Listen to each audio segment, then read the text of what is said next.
Здравейте, приятели! Значи имам да ви кажа няколко важни неща. Отдавна не съм правила видеа, тъй като основната и най-важна информация аз съм я записала. Но сега се случват някои промени. Последната година има много хора регистрирани в България, което супер, слава Богу, защото технологията наистина е страхотна и много помага.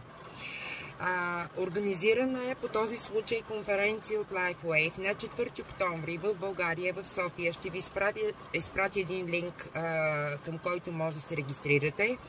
Значи, за всички, които не са съдружници и дистрибутори, си отбелязвате, че влизате като гост, защото като ви изпратя линка и почнете да следвате стъпките, ще ви пита като бранд партнер или като гост.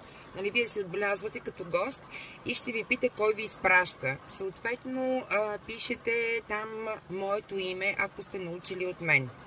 Тъй като аз е много вероятно да не дойда, имам желание да дойда, 4 октомври е достатъчно далече да го планувам, но все пак не мога да бъда все още на 100% сигурна, но като се регистрирате като гост и сте поканени от мене, това ще ви даде нали, така едно спокойствие и сигурност и за самите организатори да знаят след това нали, как да ви локализират в края на конференцията.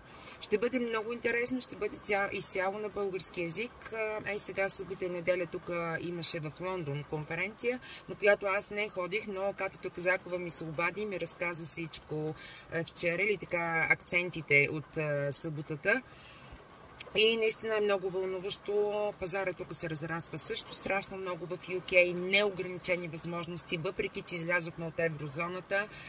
Пазара в UK расте главоломно. Има страшно много нови общности, които са се присъединили последните 2 години в LifeWave, тук в UK. И има много възможности за пасивни приходи.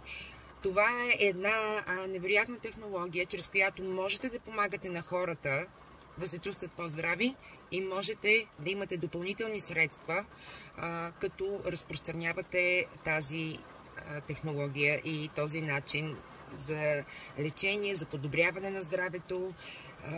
Това е един общ начин, който генерално засяга цялото тяло, цялото здраве и отвътре и отвън. По един абсолютно натурален начин, чрез инфрачервената светлина на твоето тяло, чрез лепенката, която е с нанокристали, запечатва се тази светлина и се рефлектира обратно вътре в тялото и това нещо стимулира